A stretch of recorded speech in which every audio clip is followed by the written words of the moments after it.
አሰላሙ አለይኩም ወራህመቱላሂ ወበረካቱ። ውድና የተከበራችሁ ውድ ዩቱብ ተከታታይ እህት ወንድሞቼ እንዴት ናችሁ? ደህና ናችሁ ሆይ? ሰላም ሰላም ብያለሁ። እኔ ጋር ደህና ነን አልሐምዱሊላህ። እናንተስ እንዴት ናችሁ? ደህና ናችሁ ሆይ? ከኔ ጋር ሁሉ መልካም ነው። ሰብስክራይብ፣ ሼር፣ ላይክ አድርጉ እስኪና እህት ወንድሞች የሚጠብቅባቸውን ሁሉ አድርጉ ማለት ነው። አትሳሱ እላችኋለሁ። ስስት አሁን ላይክ ጫን ማለት ምንም ዋጋ ያስከፍልም፣ ውጣ ውረድም የለውም። ሰብስክራይብ ብታደርጉን ደስ ይለናል እና ለኔ ጥሩ ነው፣ ደስ ይለኛል ማለት ነው። ለእናንተ ብትነኩት አያስከፍልም፣ ዋጋም ጊዜም አይፈጅም እና እንደዛ እላችኋለሁ። ያኔ በግዴታ አይደለም ግን በአክብሮት ልበላችሁ ብቻ በትህትና እና ሰብስክራይብ አድርጉኝ፣ ሼር አድርጉልኝ፣ ላይክ ኮሜንትን ጻፉልኝ አስተያየታችሁን እና ውዶች ዛሬ ይዤላችሁ የመጣሁት ባለፈው ጎረቤታችን ጠፍታ ምናምን ብዬ በሰራሁት ቪዲዮ ነውና እሱን ልነግራችሁ ነው የመጣሁት። ኸይር ነገር ነው እና አልሐምዱሊላህ ረብል ዓለሚን። የሰው ልጅ ግን በያለበት በጣም በብዙ ሁኔታ በጣም ብዙ ያስባል ማለት ነው። ያ ሰው ግን እኛ ያስባል ብለን አናስብም። ገባችሁ? አሁን እኔ በበኩሌ በፊት ስደት ላይ ያለው ብዙ ስልክ አልደውልም እና ሰው ይጨነቃል አልልም፣ አይመስለኝም። አሁን ነው እንጂ አዲስ እኮ ነው ያን ያክል ወደ ስልኩ ትኩረት አትሰጡምና ያው እዛ ቋንቋውንም ለመልመድ ስራውንም ምን ይሉኝ ይሆን ምናምን በቃ እሱን ነው እንጂ የምናስበው ያኔ ሰው ይጨነቃል ብለን አናስብም ማንኛችንም ግን ማለት ነው። አሁን ግን በ21ኛው ክፍለ ዘመን ሁሉ ነገር ወይኔ ይሄ ቀሳላ እሺ ቤተሰቦቼና እንደዛ እላችኋለሁ። ያው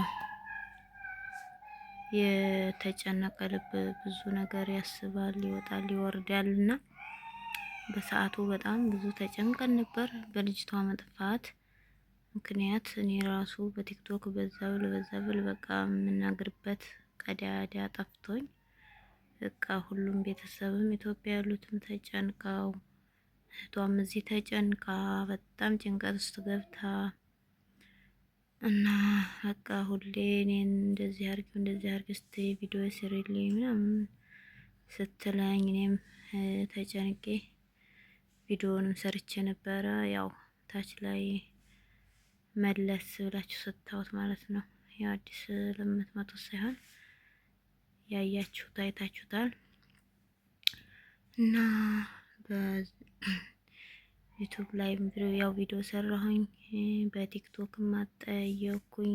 ግን በነገራችን ላይ እንዴት እንደሆነ ሰው ሲጠፋባችሁ ጭንቀት ላይ ስትሆኑ እንዴት እንደሚያስገቡ አላውቅም። ብቻ እኔ ለመግባት ስሞክር ሀቢባ ቤት ምናምን የሚያስገባኝ አጣሁ። ሲጀመር በጣም ብዙ ውጣ ውረድ አለፈ። ዱዓ እያደረግን በቃ ምን እናድርግ እያልን ቤተሰቦቿም ሲጨነቁ እኛም ስንጨነቅ እዚህ ቆየንና አላህ ሲል ደግሞ እህቷ ሴትዮዋን ስልክ በዚህ ብላ አገኘች። ከዛ እህቷ ስትደውል ያው ሴትዮዋን ስልክም እንዳለችው ገዝታላታለች፣ ለልጅቷ ስልክ ገዝታላታለች። ከዛ ምንድነው እሺ ስልክ ከተገዛልሽ ለምን አልደወልሽም ብላታለች መሰለ እህቷ። ከዛ ልጅቷ ደግሞ ያው አዲስም ስለሆነች አይፈረድባትም። እኛም የነበርንበት ያሳለፍነው እስከሆነ ድረስ አይፈረድባትም። ያው ኢሞ ምንም አልተስተካከለላትም ስራውን ጋር ጭንቀቱን ጋር ያው ኢሞን ሳታስተካክለው ቀርታ እና በዛ ምክንያት ነው ልሻላችኋለሁ። እና በዛ ምክንያት ያው እሷም ይጨነቃሉ ብላ አላሰበችም። ሌላው ግን ቤተሰብ ይጨነቃል፣ ይታሻል ምን ይላል። እሷ ግን ያው ኖርማል አለ አይደለ ያኔ ስራዋን በፊትኛ እንዴት ነው የምናደርገው? ጧት ነክቶ ስራችንን እንሰራለን ምናምን፣ ቀኑ ይሄድ ይሆን ጭንቀቱ ምናምን ብዙ ነገሮች አሉ። ከሚገርማቸው እኔ እንደዚህ ያደርግ ነበር። እንትን ደብተር አስቀምጬ እንትን እል ነበር ማለት ነው። እጽፍ ነበር በየቀኑ ዛሬ አንድ ነገ ሁለት እያልኩኝ እስከ 30 ቀኖችን እጽፍ ነበር አዲስ እያለሁ ማለት ነው። ስልክ መደወል ግን በተአምር ትዝም አይለኝና ወደ ኢትዮጵያ ትዝ አይለኝም ነበረ። እና ያ ሁሉ አለፈ። ግን ያው በአሁኑ ጊዜ ሞባይል ተስፋፍቷል። 21ኛው ክፍለ ዘመን ነው። ብዙሃን መገናኛው ብዙ ነው። የዛኔኛ በፊት አዲስ በምንሄድበት ሳዑዲ አረቢያ የዛን ጊዜ ምንም በቃ ሞባይል ለራሱ አንይዝም።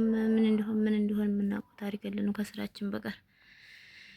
እናማ ውዶቼ፣ ማሮቼ፣ ፍቅሮቼ እንደዚህ ሆኖ ልጅቷም ተገኘች። አልሐምዱሊላህ ረብል ዓለሚን ወለከል ሐምደል ሽኩር እላቸዋለሁ። ምስጋና ለአላህ ይገባውና ያው ድምጿን ሰማን፣ ፎቶዋን ላከች። ሞባይል እሟን አሁን እስከምታስተካክል ነው። አልሐምዱሊላህ ብቻ ግን የሆነ የተጨነቀች ነፍስያ በጣም ሳስበው ማለት ነው። የሆነ ሰው ሲጠፋችሁ እንዴት ነው? ምን ገብቶ ይሆን? ወርቆ ይሆን? ተሰብሮ ይሆን? በየት ገብቶ ይሆን? በጣም በብዙ መልኩ በብዙ ቀደዳዎች እናስባለን እኛ ማለት ነውና ብቻ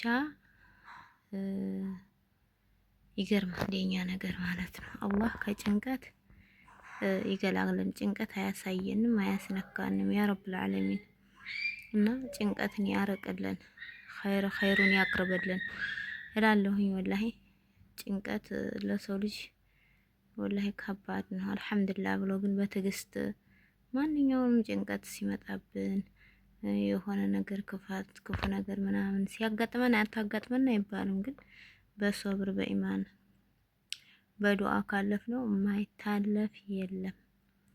የማይታለፍ ነገር አለ ብዬ አይደለም። ሁሉም ነገር ይታለፋል።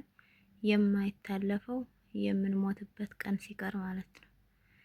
ያን የምንሞትበትን ቀን ቀጧ ቀደር ከደረሰ ያንን ብቻ ነው ማምለጥ የማይቻለውና ቤተሰብ ከችግርም ከጭንቀትም በኋላ በእርግጥም ድሎት አለ እንደተባለው ያው እና ቤተሰቦቿ አሁን ላይ ልጅቷም ተፈርጀው ከጭንቀት ተገላግለው ልጅቷም ያው በሰላም ስራዋን እየሰራች እንደሆነ ሲሰሙ በጣም ደስ ይላል።